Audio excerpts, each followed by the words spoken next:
Hi, the SI meteorologist Paul Dorian here on Tuesday, April 10th. Well, a big change is coming for the next few days here in the Mid-Atlantic region. We had temperatures well up in the 60s yesterday, but for today, tomorrow, and Thursday, high temperatures will be primarily in the 50s, along with lots of clouds and lots of wind gusts. And there can be an occasional shower or two anytime from this afternoon right into the day on Thursday. However, our dry pattern of recent weeks will continue for the most part over the next few days, despite the fact that there can be a shower at just about any time. I don't expect anything on the heavy side right through the end of the week. Now, this colder pattern will continue, as I said, right through Thursday, but then it should turn milder, quite a bit milder again over this weekend, and there can be an increasing chance of showers by the latter part of the weekend, let's say Saturday night or Sunday. There may even be some significant rain by about the middle of next week, and we have been quite dry in recent weeks.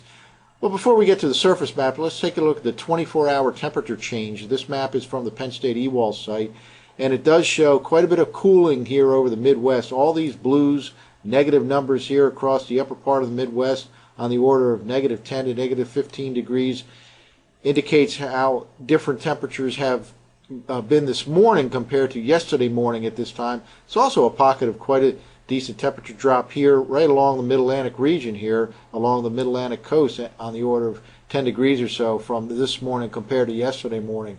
It'll probably reach a peak in terms of a cool down during the day on Wednesday throughout the Mid-Atlantic region.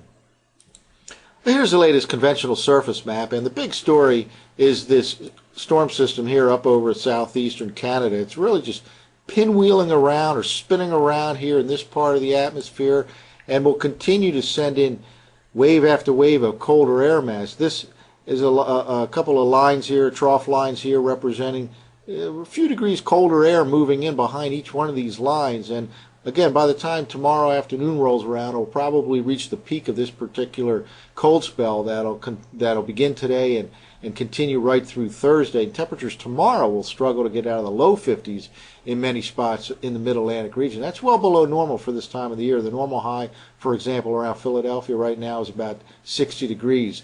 This colder air is not only a result of this spinning low in the southeastern part of Canada, but again, there is a strong Canadian high pressure system in south central Canada. Combination of the two will cause it to be quite windy and cool right from the Great Lakes into the Mid-Atlantic region and the entire Northeast. And there can be snow showers at just about any time from this afternoon right into the day on Thursday in the higher elevations of the mountains well inland in the interior part of the Mid-Atlantic and Northeast. Let's say places like Charleston, West Virginia, up to State College, PA, Utica, New York, and all the way up to Bridgeton, Maine. There can be snow shower at just about any time from this afternoon into the day on Thursday. I don't expect any snow showers here along the I-95 corridor, but again, there can be an occasional rain shower and certainly windy and cool conditions.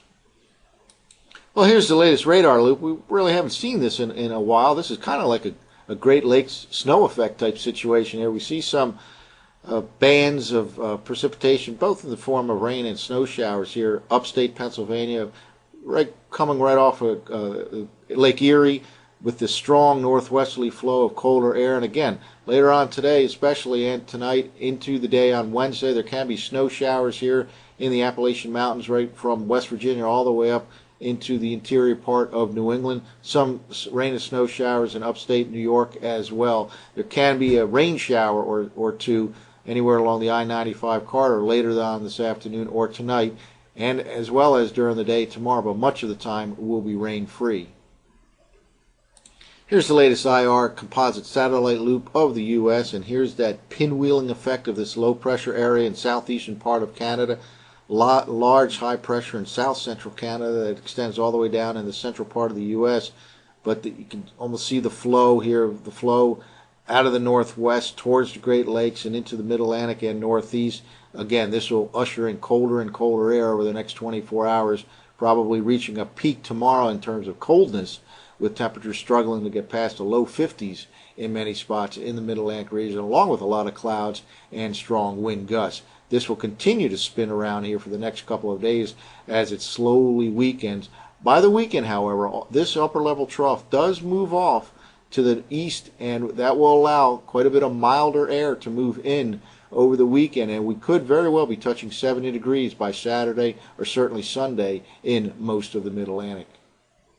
Well, let's look at one computer forecast map. This is for tomorrow morning, Wednesday morning, from last night's 0Z GFS run. And here it is, the spinning low pressure area here over New England, combined with this strong Canadian high in south central Canada or the northern plains, will continue this northerly flow, northwesterly flow right here in the Mid-Atlantic region. And some showers here indicated here by the light greens can break out in the form of snow in the upstate region of Pennsylvania and New York, for example, in the higher elevations, and can be a shower or two along the I-95 corridor. But the big news will be the chill down and mostly cloudy conditions from this afternoon through tomorrow, with lots of cool, gusty breezes. Well, that's it for now. For the SIweather.com, I'm the SI meteorologist, Paul Dorian.